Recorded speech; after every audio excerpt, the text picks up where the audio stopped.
Hey guys, how are you? Welcome to pi chemistry. हमने अभी new topic start किया है, मॉलिक्यूलर स्पेक्ट्रा। और पिछले लेक्चर में हमने यूनिट कन्वर्जन्स करने सीखे थे, ठीक है, जो न्यूमेरिकल्स के लिए काफी इंपॉर्टेंट है। और आज हम इंट्रोडक्शन करेंगे स्पेक्ट्रोस्कोपी का, जो एग्जामिनेशन पॉइंट ऑफ व्यू से तो इम्पोर्टेंट नहीं है, लेकिन स्पेक्ट्रोस्कोपी स्टार्ट करने से पहले उसे जानना जरूरी है, ठीक है। तो अगर किसी को मतलब ये सब कुछ पहले से पता है कि इंट्रोडक्शन ही है सिंपल सा, तो एक बार वीडियो को फास्ट स्पीड में करके देख सकते हो, ठीक है। हो सकता है कुछ न्यू मिले, और लास्ट में फिर हम इसी लेक्चर में क्वेश्चंस करेंगे कुछ, तो वो आपको देखने पक्का मतलब जरूरी है, ठीक है। और बाकी आप थोड़ी सी स्पीड फास्ट करके भी देख सकते हो। अब हम बढ़ते हैं इंट्रोडक्शन टू स्पेक्ट्रोस्कोपी। तो इसमें क्या है, अब स्पेक्ट्रोस्कोपी होता क्या है, ठीक है। स्पेक्ट्रोस्कोपी क्या होता है कि interaction of electromagnetic wave with matter, तो वहीं से हमें स्पेक्ट्रा मिलता है, ठीक है। तो एक बार spectroscopy is the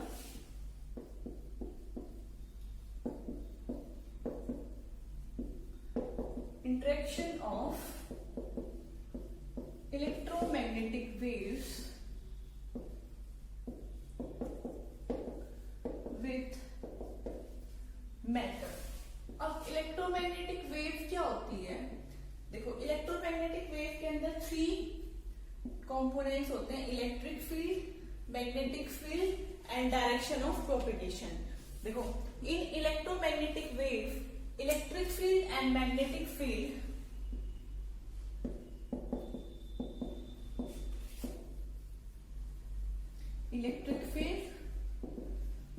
magnetic field and direction of propagation, जिसमें वो मूव कर रही है, are perpendicular to each other.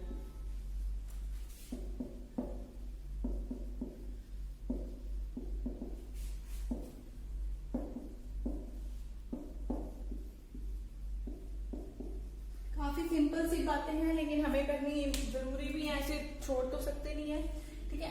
तो देखो, अब कौन कौन सी वो लाइंस होती हैं जो इंटरेक्ट करती हैं, तो इसकी ट्रिक है लोन, IR, UV, WXYZ। आपने हो सकता है कोई और ट्रिक बना रखी हो। देखो, ये वाली जो इस साइड है, इसमें इंटरेक्ट करता है मैग्नेटिक फील्ड, और इस M से इधर वाले में इंटरेक्शन होती है इलेक्ट्रिक फील्ड की। इसका मतलब क्या है ये लोन का? देखो, R मतलब होता है रेडियो फ्रीक्वेंसी, जिसमें हम NMR पढ़ते हैं, ठीक है। लॉन्ग रेंज रेडियो, और भी ज्यादा हाई में जाएंगे तो लॉन्ग रेंज रेडियो फ्रीक्वेंसी। इसमें क्या होता है, मैग्नेटिक फील्ड का इंटरेक्शन हम पढ़ते हैं विद द न्यूक्लियस। फिर इधर इलेक्ट्रिक फील्ड का इंटरेक्शन, एम से माइक्रोवेव, ये तो IR है ही, इंफ्रारेड, UV अल्ट्रावायलेट वाली, फिर W से कुछ नहीं है, X rays, Y gamma rays, ठीक है। और एनर्जी किसकी कम होती है?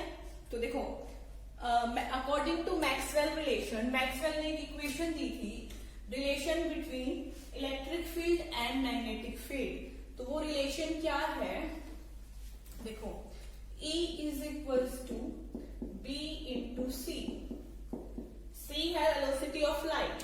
देखो, इलेक्ट्रिक फील्ड का कंपोनेंट ये मैग्नेटिक फील्ड कंपोनेंट, और ये C। तो ये मैक्सवेल इक्वेशन है, तो मैक्सवेल रिलेशन के हिसाब से जो इलेक्ट्रिक फील्ड है उसका कंपोनेंट ग्रेटर होगा मैग्नेटिक फील्ड से, ठीक है। तो यहाँ पे इलेक्ट्रिक फील्ड का इंटरेक्शन होता है, तो इसका मतलब यहाँ वालों की एनर्जी ज्यादा होगी और यहाँ की एनर्जी कम। तो इस साइड जाते जाते क्या होता है, एनर्जी इंक्रीज होती है, क्योंकि ज्यादा एनर्जी होगी तभी तो बड़े वाला कंपोनेंट इंटरेक्ट करेगा। मतलब यहाँ पे इलेक्ट्रिक फील्ड का इंटरेक्शन और यहाँ पे मैग्नेटिक फील्ड का इंटरेक्शन, ठीक है। ऐसे आपका टाइम वेस्ट ज्यादा ना हो थ्योरी में, तो एक बार हम फटाफट से थ्योरी देख लेते हैं, फिर न्यूमेरिकल्स पे आएंगे। तो electric dipole transition dominate over magnetic dipole interaction, हमें इक्वेशन से पता चल चुका है E is equals to BC, मतलब इलेक्ट्रिक का कंपोनेंट बड़ा होता है तो डोमिनेट करता है, E is very very greater than B.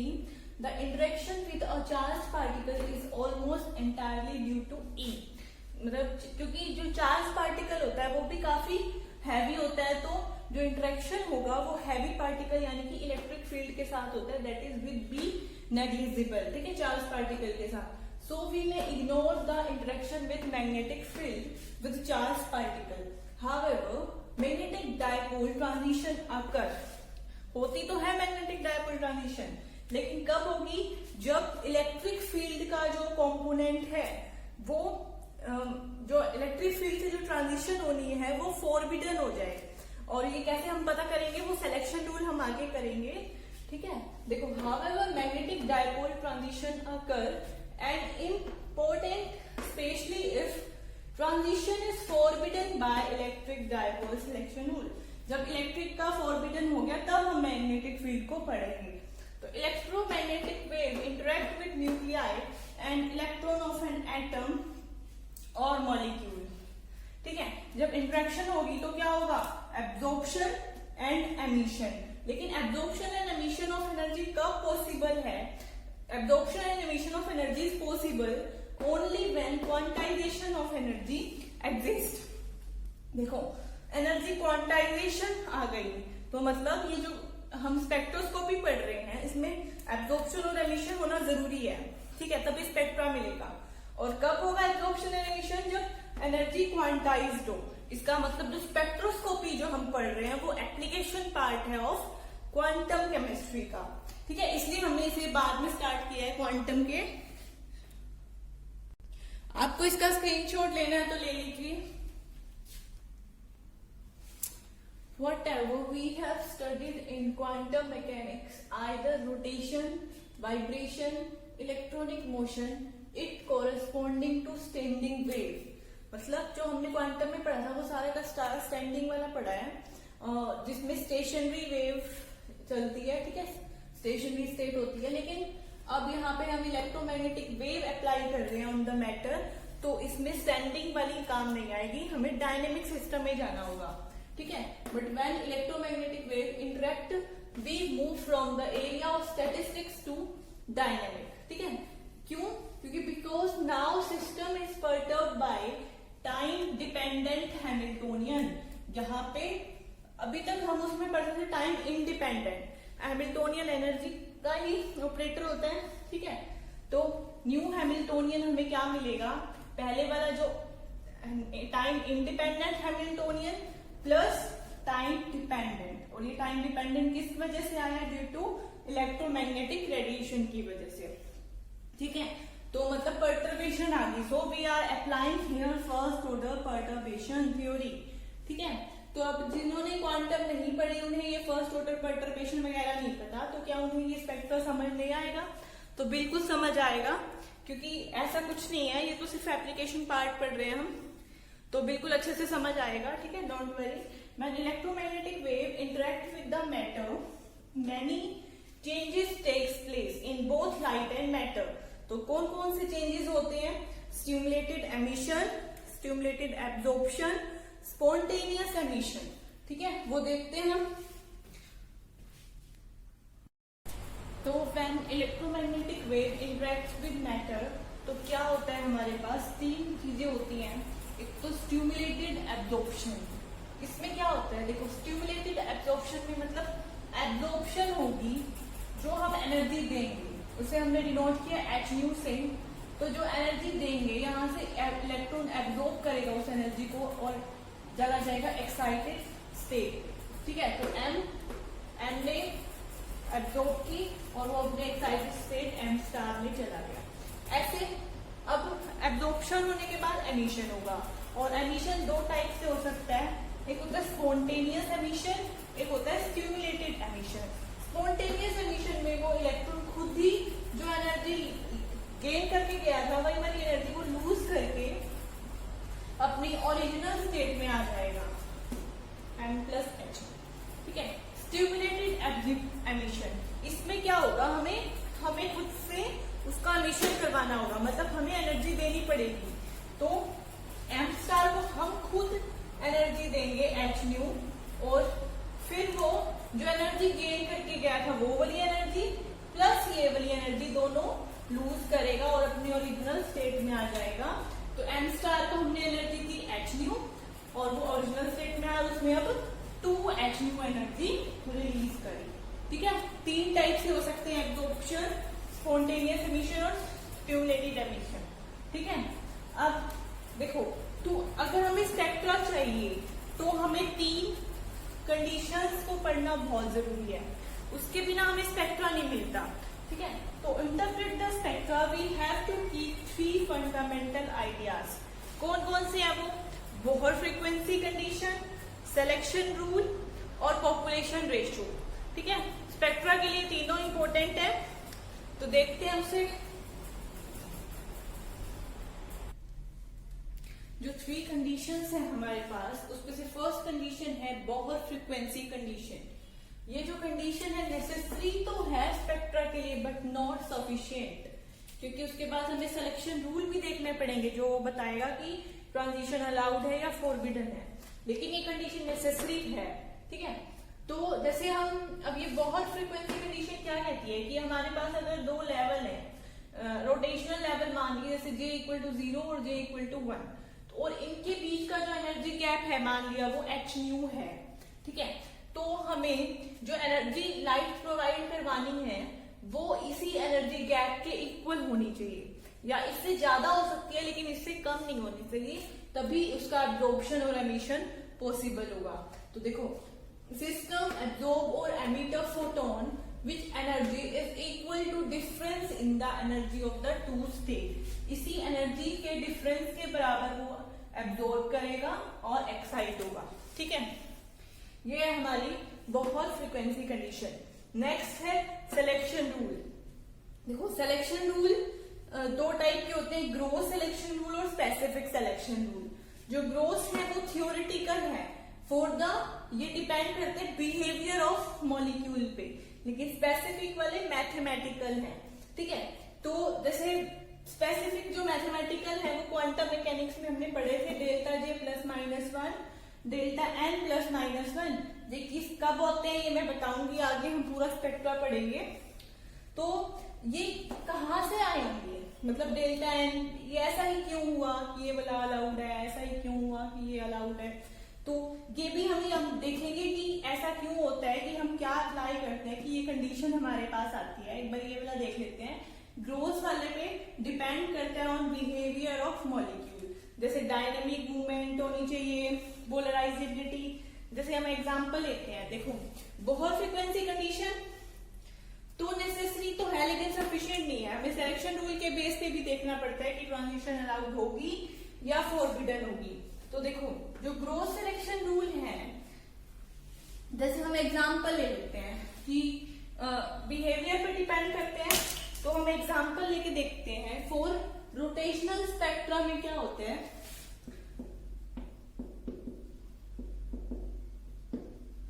Permanent dipole movement होना चाहिए, ये सिलेक्शन रूल है इसका। ग्रोथ परमानेंट डायपोल मूवमेंट, ठीक है, मतलब mu does not equal to 0, permanent dipole movement.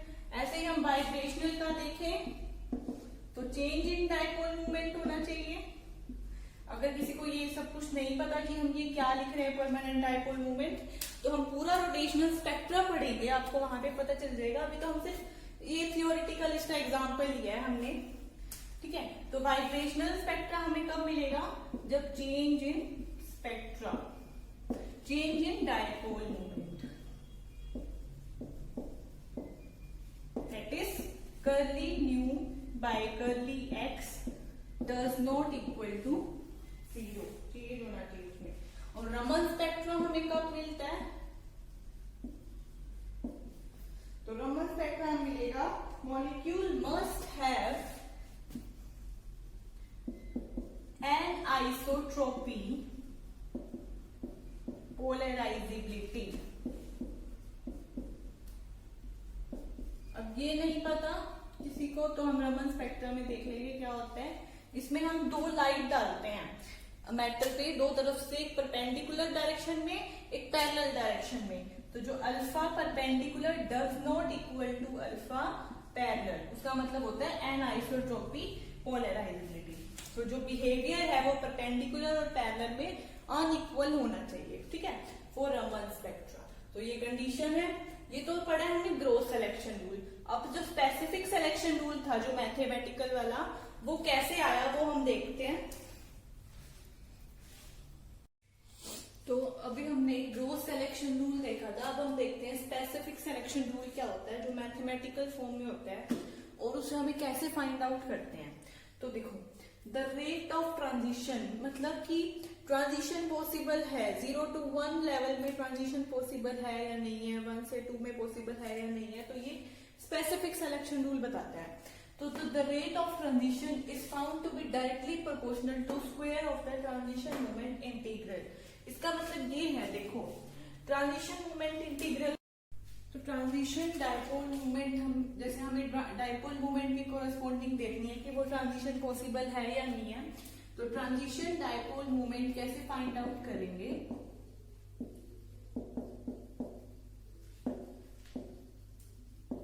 Is given by, जैसे इसको हम डिनोट कर देते हैं m से, ठीक है।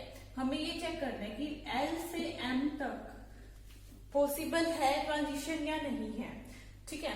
तो हमें क्या करना होगा, इंटीग्रेशन, पहले फंक्शन ऑफ अपर लेवल, इसका कंजुगेट, जो हमें निकालनी है प्रॉपर्टी डायपोल मोमेंट का ऑपरेटर, फिर function of lower level d2, ठीक है, ऐसे हम निकालते हैं। तो ये क्या कह रहा है कि ये है ट्रांजिशन डायपोल मोमेंट, तो directly proportional to, rate of transition is directly proportional to square of the transition moment integral. तो अगर ये MLM ये जितना ज्यादा होगा ना, उसकी ट्रांजिशन की प्रोबेबिलिटी उतनी ही ज्यादा होगी। तो MLM का स्क्वायर देखो, अगर ये 0 आ जाए, that means transition is forbidden transition, ठीक है, वो अलाउड नहीं है। और अगर ML इसका square does not equal to 0, that is allowed transition, ठीक है। तो इसके बेस पे हम देख सकते हैं कि कोई भी ट्रांजिशन अलाउड है या फॉरबिडन है। जैसे अगर हमें चेक करना है कि ट्रांजिशन 0 लेवल से 1 लेवल तक अलाउड है या नहीं है, तो हम क्या करेंगे, integration, function of upper level conjugate transition moment operator, फिर function of lower level d2, ठीक है। इससे हम, अगर इसका स्क्वायर इक्वल टू 0 आ जाए तो वो फॉरबिडन होगा, डज नॉट इक्वल टू 0 आएगा तो वो अलाउड होगा। जैसे हम रोटेशनल वगैरह वाला पढ़ेंगे तो उसमें डेल्टा जे की वैल्यू +-1 आएगी, तो वो यहीं से आई है कि कौन सी अलाउड है या कौन सी फॉरबिडन है। जैसे वाइब्रेशनल में डेल्टा n +-1 आएगा, तो वो यहीं से आएगा, ठीक है, वो हम आगे देखेंगे। हार्मोनिक के लिए तो यही होता है, और एन हार्मोनिक में क्या होता है, delta n +-1 +-2 and so on, ठीक है। तो ये मेथड है कि कोई भी ट्रांजिशन अलाउड है या फॉरबिडन होगी, तो हम इससे चेक कर सकते हैं। नेक्स्ट हमारे पास है पॉपुलेशन रेशो, ठीक है, ट्रांजिशन को चेक करने के लिए। अब है पॉपुलेशन रेशो, हमारी थर्ड कंडीशन। तो अगर हमें गुड स्पेक्ट्रा चाहिए तो पॉपुलेशन रेशो पे भी डिपेंड करता है वो। तो for a spectral line to occur there must be a substantial population ratio in the state of transition and final energy level. देखो, इसका मतलब क्या है कि अगर हमारे पास स्टेट 1 है n1, स्टेट 2 है n2, यहाँ पे ट्रांजिशन कब पॉसिबल होगा, अच्छा स्पेक्ट्रा हमें कब मिलेगा, जब इनके बीच में पॉपुलेशन का डिफरेंस ज्यादा होगा। पॉपुलेशन का मतलब है कि जैसे अगर हमारे पास n1 में तो पॉपुलेशन ज्यादा है और n2 में कम है, तो तभी ट्रांजिशन n1 से n2 में पॉसिबल होगा, ठीक है। तो इनका रेशो ज्यादा होना चाहिए। जैसे पॉपुलेशन रेशो हम कैसे निकालते हैं, ये गिवन बाय बोल्ट्जमैन फॉर्मूला। और क्या है बोल्ट्जमैन फॉर्मूला, NR = 0 जी आई ई की पावर माइनस ई आई बाय के टी। जैसे हमें N1 लिखना है, ये G क्या है यहाँ पे, N तो है population in the ith level, GI है डीजेनरेसी ऑफ ith लेवल, और ये एनर्जी है, ठीक है, बोल्ट्जमैन कांस्टेंट और टेम्परेचर। तो N1 equal to G1 e की power minus E1 by K T. ऐसे N2 equal to G2 e की power minus E2 by K T. हमें रेशियो निकालना है, तो N2 by N1 equal to Z2 by Z1 e की power minus E2 minus E1 हो जाएगा divide by K T. ठीक है, तो हमारे पास फॉर्मूला आ गया N2 by N1 equal to G2 by G1 e की पावर माइनस डेल्टा E लिख सकते हैं बाय के टी। यहां से हमें पॉपुलेशन रेशियो मिलेगा।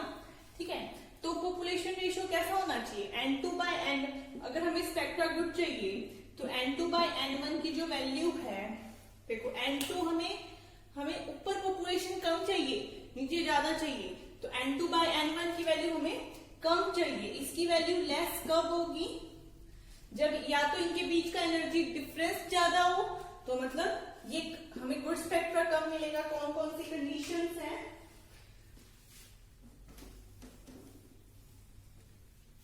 देखो N2 बाय N1 की वैल्यू लेस कब आएगी, जब या तो डेल्टा E ज्यादा हो, ठीक है, या फिर उसका टेम्परेचर कम हो, तभी पॉपुलेशन डिफरेंस ज्यादा होगा। ठीक है, तो हमें मिलेगा गुड स्पेक्ट्रा। लेकिन अगर इसके अपोजिट होता है, डेल्टा E कम है और टेम्परेचर ज्यादा है, तो हमें मिलेगा बैड स्पेक्ट्रा, और उस टाइम पे N2 बाय N1 की वैल्यू क्या हो जाएगी, मोर।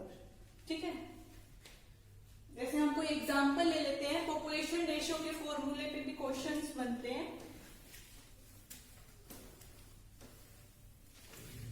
हमारे पास फॉर्मूला क्या आया था, N2 by N1 G2 by G1 e की power minus delta E by K T. जैसे हम एग्जांपल ले लेते हैं, हमारे पास दो लेवल्स गिवन है, इसमें J की वैल्यू 1, J की वैल्यू 2 और D की वैल्यू गिवन है G1 इक्वल टू 3 and 5।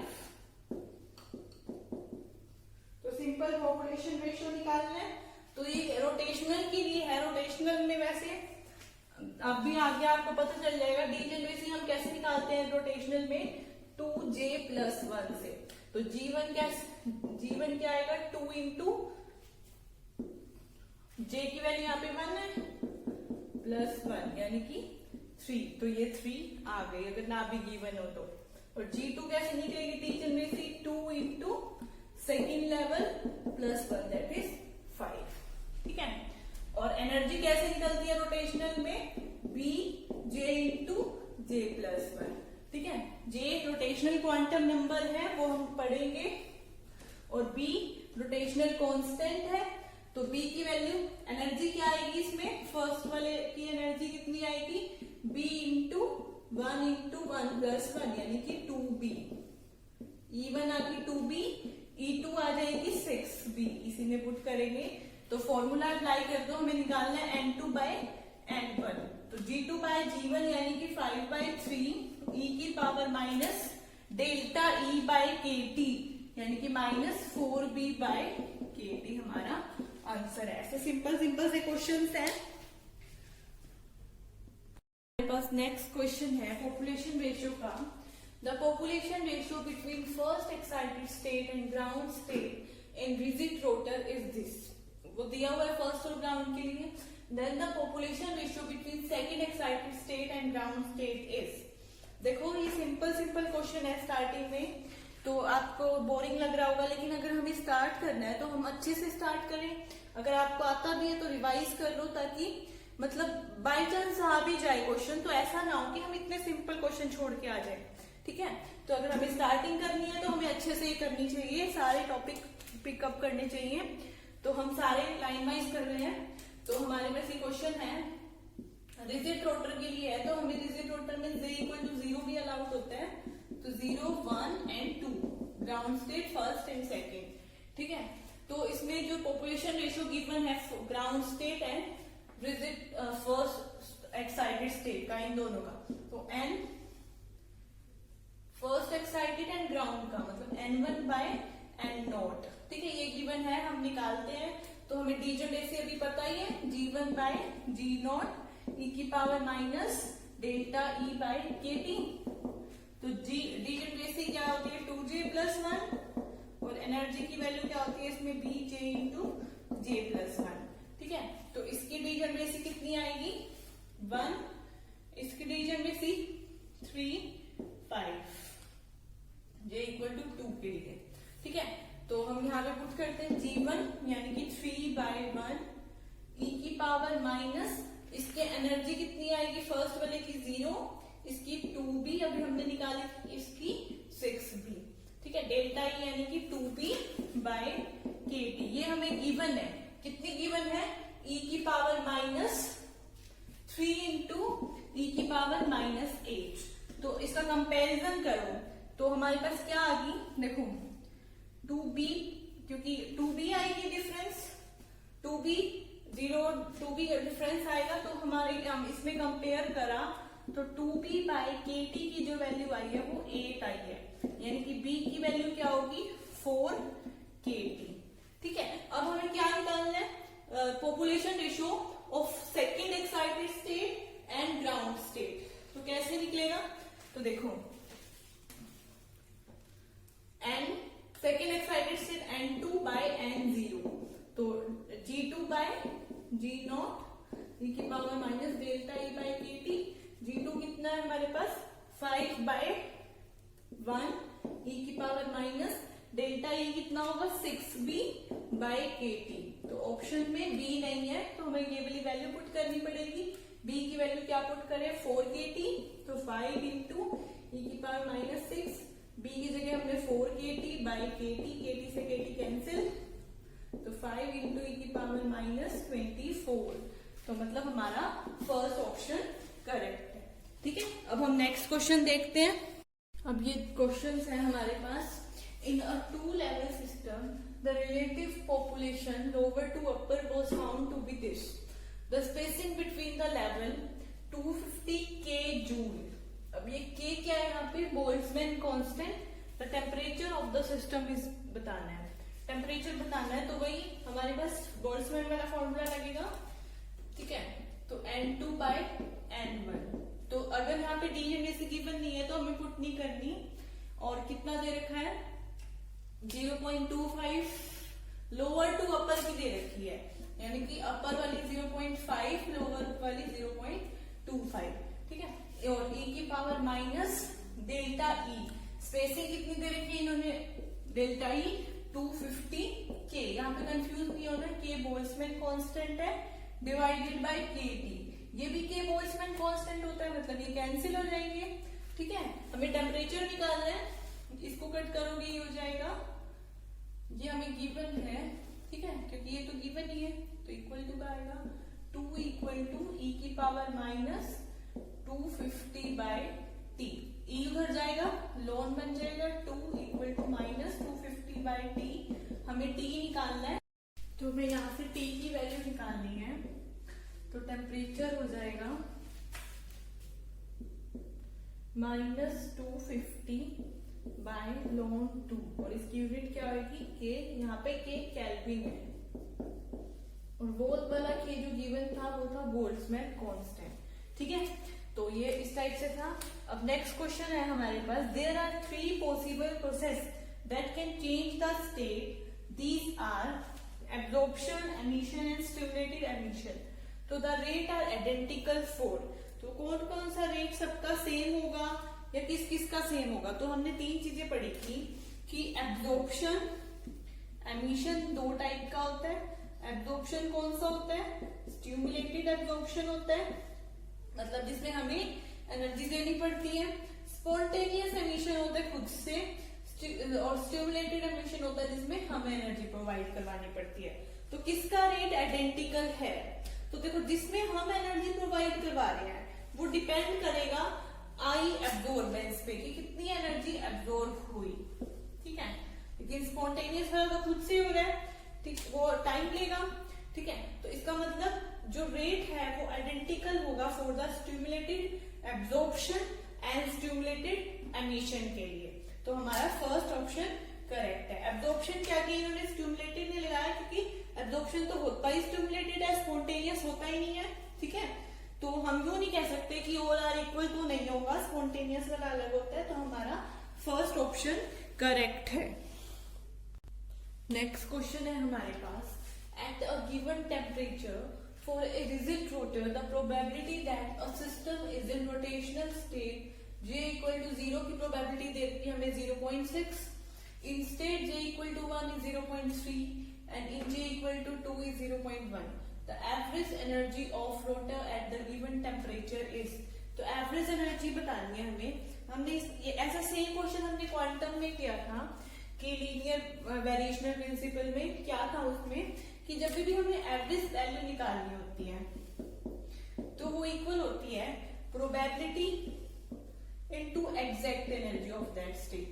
मतलब P not into E not plus P1 into E1 plus P2 into E2। मतलब जिसके वो लीनियर कॉम्बिनेशन से मिलके बना है। तो हमें एग्जैक्ट एनर्जी एवरेज निकालनी है। देखो हमें जो प्रोबेबिलिटी दे रखी है P नॉट वो कितनी दे रखी है 0.6 एंड P1 कितनी दे रखी है 0.3, P2 कितनी दे रखी है 0.1। ठीक है, एग्जैक्ट एनर्जी, और ये रिजिड रोटर है तो हमें पता है एनर्जी क्या होती है रिजिड रोटर में, B into J into J plus 1। तो इसकी आ जाएगी 0, इसकी एनर्जी कितनी आएगी 2B, इसकी 6B, J की वैल्यू पुट कर देंगे, बस यहाँ पे वैल्यू पुट कर दो P नॉट। तो 0.6 इंटू 0 प्लस एनर्जी कितनी है 0.3 इंटू 2B, 0.1 इंटू 6B। तो हमारे पास 1.2B आंसर आ जाएगा। ठीक है, नेक्स्ट क्वेश्चन है, if magnitude of transition dipole is considered same for all type of transition then the life time for the transition in proper order is. मतलब electronic का time ज्यादा होता है, वाइब्रेशन का, रोटेशन का, हमें ये बताना है। तो देखो जैसे हाइजेनबर्ग अनसर्टेनिटी प्रिंसिपल है वो रिलेशन बताता है मोमेंटम एंड पोजीशन के बीच में। ऐसे ही एक रिलेशन है हमारे पास एनर्जी एंड टाइम के बीच में, इक्वल टू h/4π। ठीक है, तो यहां से क्या आता है कि delta T inversely proportional to delta E। मतलब एनर्जी गैप जितना ज्यादा होगा टाइम उतना ही कम लगेगा ट्रांजिशन में। ठीक है, तो हमें पता है एनर्जी गैप फॉर इलेक्ट्रॉनिक सबसे ज्यादा होता है, फिर एनर्जी गैप फिर वाइब्रेशनल के लिए, फिर रोटेशनल के लिए, और सबसे लास्ट में सबसे कम गैप होता है ट्रांसलेशनल के लिए। इसलिए हम ट्रांसलेशनल का स्पेक्ट्रम नहीं पढ़ते क्योंकि इसमें एनर्जी गैप बहुत कम होता है तो स्पेक्ट्रा मिलना मुश्किल हो जाता है। ठीक है, हम सिर्फ ये वाले पढ़ेंगे। तो इलेक्ट्रॉनिक का एनर्जी गैप ज्यादा है तो टाइम सबसे कम लगेगा, फिर वाइब्रेशन, फिर रोटेशन। तो हमारा फर्स्ट ऑप्शन करेक्ट है। अब जो फंक्शन होता है वो हमें पता है मल्टीप्लिकेटिव होता है for electronic, translational, vibrational and rotational, और जो एनर्जी होती है वो एडिटिव होती है। तो हम इसको ऐसे लिख सकते हैं। ठीक है, अब क्या है, translational motion involve movement of molecule as a whole without any change in the relative position of nucleus. Translational में क्या होता है, एज ए होल मूव करते हैं ऐसे, मतलब न्यूक्लियाई में कोई चेंज नहीं होता, सिर्फ मॉलिक्यूल ऐसे बिना इसमें कोई बिना चेंज हुए ऐसे ट्रांसलेट करेगा। लेकिन इन rotation molecule rotate through its centre of mass without any change in the relative position of nuclei. ऐसे ही रोटेशन में सेंटर ऑफ मास चेंज नहीं होगा, वो ऐसे ऐसे रोटेट करता रहेगा, न्यूक्लियाई में कोई चेंज नहीं होगा। लेकिन सिर्फ वाइब्रेशनल मोशन है that the nuclei change their relative position. जैसे अब ये इसका सेंटर ऑफ वाइब्रेशन हो रही है तो ये इसका जो न्यूक्लियस है वो भी चेंज होता है। तो सिर्फ ऐसे कोई क्वेश्चन आ जाए कि न्यूक्लियर का हैमिल्टोनियन कौन सा मोशन चेंज करती है, हैमिल्टोनियन एनर्जी, तो न्यूक्लियस में कब चेंज आता है, only in the vibrational motion. तो हमारा आंसर हो जाएगा वाइब्रेशनल मोशन, ठीक है। और लास्ट में आपको ये तो पता चली गया, जो एनर्जी गैप होता है वो इलेक्ट्रॉनिक का सबसे ज्यादा, देखो ये है इलेक्ट्रॉनिक, इसके बीच में होता है वाइब्रेशनल, और उसके बीच में होते हैं रोटेशनल गैप। तो सबसे ज्यादा गैप इलेक्ट्रॉनिक का, फिर वाइब्रेशनल का, फिर रोटेशनल का, और डेल्टा ई इनवर्सली प्रोपोर्शनल होता है डेल्टा टी के। तो इसलिए रोटेशन में ज्यादा टाइम लगेगा एज कंपेयर टू वाइब्रेशन, ठीक है। तो ये हमारा इंट्रोडक्शन ऑफ स्पेक्ट्रोस्कोपी था। आई होप सबको अच्छा लगा होगा, चाहे अच्छा ना भी लगे इंट्रोडक्शन तो हमें करना ही था। नेक्स्ट लेक्चर में हम करेंगे रोटेशनल स्पेक्ट्रा, ठीक है। वहां से एग्जामिनेशन पॉइंट ऑफ व्यू से इंपॉर्टेंट हो जाता है। तो इस लेक्चर को देखने के बाद ही आप रोटेशनल स्पेक्ट्रा देखना। Okay, thank you.